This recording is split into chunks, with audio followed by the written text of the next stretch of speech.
Nuestro calendario civil se llama gregoriano, en honor al Papa Gregorio XIII, que lo estableció en el año 1582. Y es prácticamente igual que el calendario juliano que existía con anterioridad, cuyo nombre proviene de Julio César, que estableció el calendario en el año 46 a.C., cuando era pontífice máximo. Nuestro calendario es bastante simple. Como bien sabemos, el año está formado por 365 días y cada 4 años, concretamente los años que son divisibles entre 4, se le agrega un día de más, el día bisiesto. En cuanto a su estructura interna, decir que está formado por 12 meses de duraciones y un nombre un tanto extraño. Además del calendario, existe otro cómputo cronológico prácticamente independiente, que es el semanal, formado por grupos de 7 días que se van sucediendo de forma ininterrumpida. Para concluir, decir que existe la regla gregoriana de intercalación de los bisiestos, por lo cual cada 400 años, 3 años que deberían de ser bisiestos dejan de serlo. Por ejemplo, el año 2000 fue divisible entre 4 y por lo tanto fue bisiesto. Sin embargo, el año 2100, aunque es divisible entre 4, no será bisiesto, como no lo será el 2200 ni el 2300, volviendo a serlo el 2400. La última vez que se aplicó esta regla gregoriana de intercalación de bisiestos fue en el año 1900 y la próxima vez que se aplique será en el año 2100. La numerología es la ciencia de los calendarios. Es una ciencia multidisciplinar.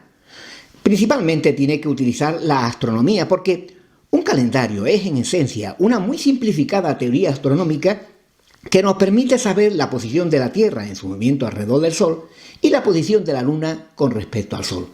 Pero intervienen más disciplinas, como por ejemplo la meteorología del tiempo, la cronología, la historia, la física, la matemática, la fisiología del ojo, la óptica, etc. Existen en la actualidad bastantes calendarios en uso, unos 40, y muchos más ya en desuso. La inmensa mayoría, aunque no todos, de los calendarios se agrupan en 3 tipos: lunares, lunisolares y solares. Un calendario lunar es aquel que está compuesto por meses lunares. Los meses lunares son aquellos que comienzan con la luna nueva. Más concretamente, comienzan con la observación del primer creciente lunar. Es decir, con el momento en que, observando el horizonte occidental poco después de la puesta del sol, vemos por primera vez la luna después de haber sido nueva y por lo tanto invisible. El año lunar está compuesto de 12 meses lunares que solamente pueden tener duraciones de 29 y de 30 días.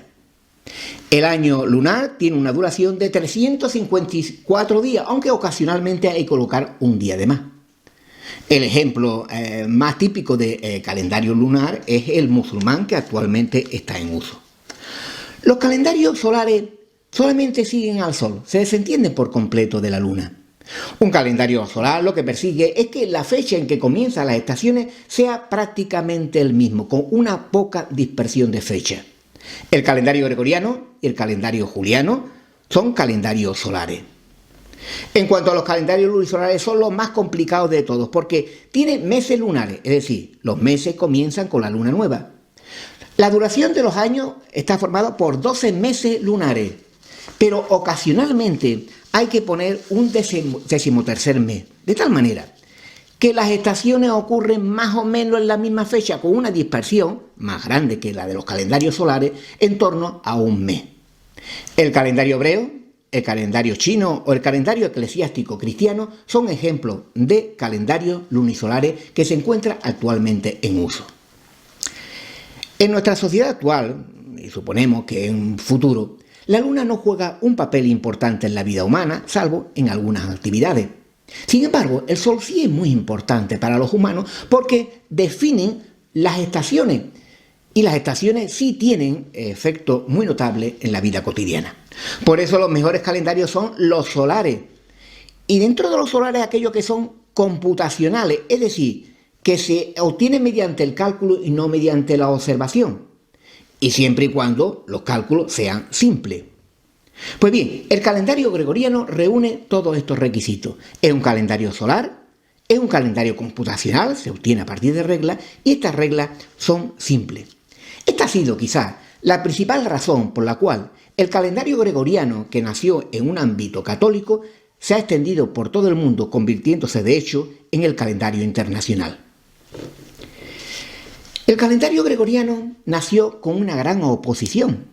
Se estableció en tiempo de la Reforma, de tal manera que ni los anglicanos, ni ortodoxos, ni protestantes aceptaron de inmediato el calendario gregoriano que venía de una autoridad papal.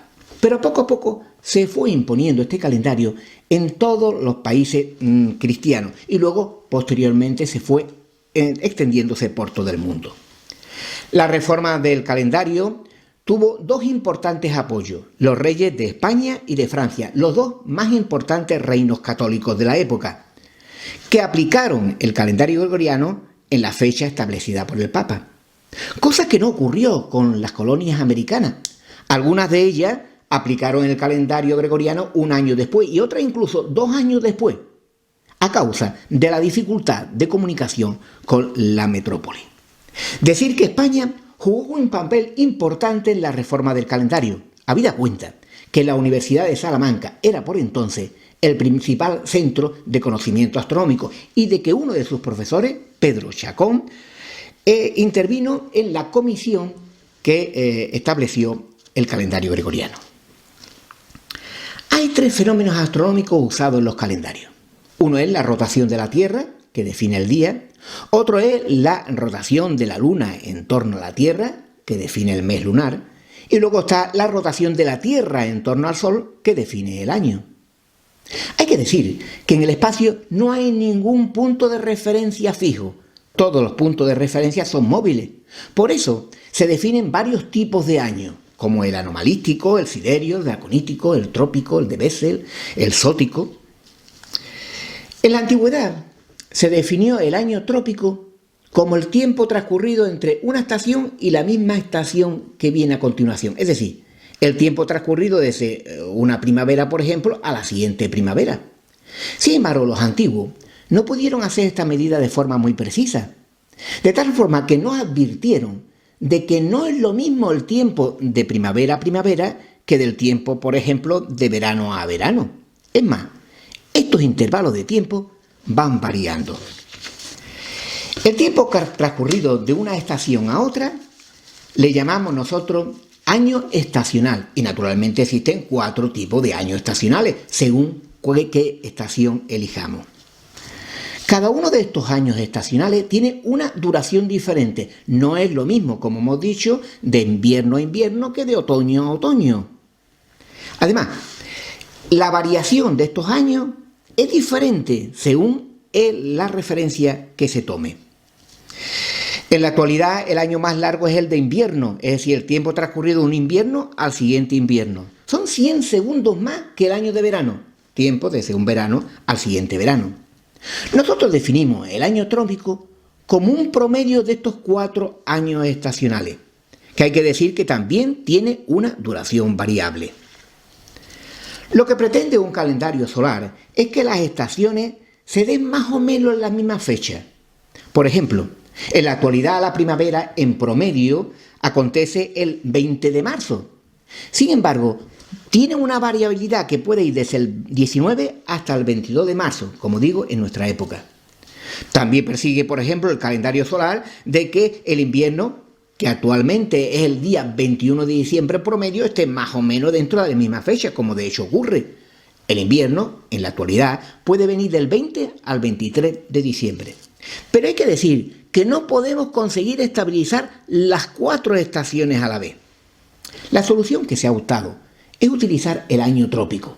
El año trópico no estabiliza las 4 estaciones a la vez, pero al menos evita que alguna de ellas se desplace excesivamente de sus fechas habituales.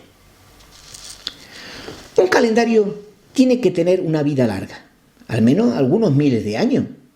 En España, el calendario juliano tuvo una vigencia de más de 1600 años y en los países ortodoxos estuvo el calendario juliano en efecto casi 2000 años. Por eso nosotros nos tenemos que preguntar hasta cuándo será válido nuestro calendario gregoriano. Ya hemos dicho que es imposible fijar las 4 estaciones en unas fechas determinadas del calendario. Y esto ocurre porque el año astronómico, es decir, el año trópico, va variando con el tiempo. pero las reglas del calendario son inalterables, son siempre las mismas. Por tanto, inevitablemente las estaciones se irán desplazando por las fechas del calendario. Los cálculos nos muestran que para el año 4000, en promedio, la fecha de las estaciones se habrán desplazado un día. Y para el año 5600 serán 2 días en promedio. Por ejemplo, si en el año 1600 en promedio vino el verano el día 21 de junio, para el año 4000 en promedio el verano comenzará un día antes, el 20 de junio. Y para el año 5600 ocurrirá 2 días antes, el 19 de junio. Hay que decir que alguna fecha de desplazamiento del comienzo de las estaciones astronómicas no será perceptible por el ser humano, en cuanto que la meteorología juega un papel importante. Lo que podemos decir de los cálculos anteriores es que nuestro calendario gregoriano va a funcionar bien en los próximos 3 o 4000 años, porque durante esos 2 años se habrá desplazado las estaciones, pero solamente algunos días, y que no causará perturbación alguna en la vida humana. En cuanto yo sé, la única legislación en España sobre el calendario es la pragmática firmada por Felipe II en Lisboa, por el cual ordenaba la eliminación de 10 días del mes de octubre del 1582, según había establecido el Papa, con la idea de restituir las fechas a las que ocurrían en el siglo IV. Nada más dice esa ley, pero de hecho significó la aceptación por el Reino de España de la reforma gregoriana. Es curioso que teniendo tantas leyes en España, dice que más de 200.000 en uso, tantos parlamentos e instituciones, pues no se haya legislado sobre algo tan importante y que nos afecta a todos como en los calendarios. Es verdad que se han hecho algunas legislaciones específicas de ámbito europeo. Por ejemplo, se ha definido cuál es la primera semana del año. Es aquella que contiene el primer jueves, de tal manera que algunos años tienen 53 semanas y otros 52. También se ha establecido cuál es el primer día de la semana, el lunes, cosa que no ocurría antes, porque el domingo, según el cómputo cristiano y según el calendario hebreo, el domingo es el primer día de la semana. Pero está establecido en el ámbito de la Unión Europea que es el lunes, el primer día de la semana. También se ha establecido en qué día hay que colocar el bisiesto. Se coloca el 29 de febrero. Pero esto no era así antes. En el calendario juliano, febrero siempre terminaba en el día 28. Cuando había un día bisiesto, lo que ocurría es que se duplicaba el día 24 de febrero. Había 2 24 de febrero, igual que ocurre actualmente en el cómputo eclesiástico. Hay un asunto que tampoco se ha definido. Es cuándo comienza la era cristiana. Decir que en la Edad Media se definieron varias eras cristianas.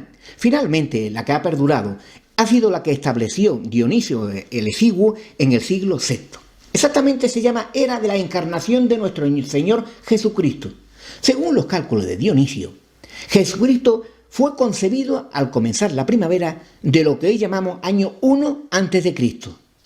y nació 9 meses después, día 25 de diciembre del año 1 a.C.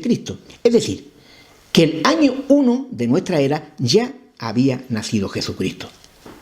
Esto nos plantea el dilema de saber cuándo debemos de comenzar a contar los años. En astronomía no tienen problema. En astronomía se utiliza el número 0 en los calendarios. El número 0 es el anterior al 1. Por lo tanto, en astronomía el año 0 es lo que llamamos nosotros año 1 a.C. Entonces, ¿cuándo debemos de comenzar la era? ¿En el año 0 o en el año 1? Es cuestión de definición.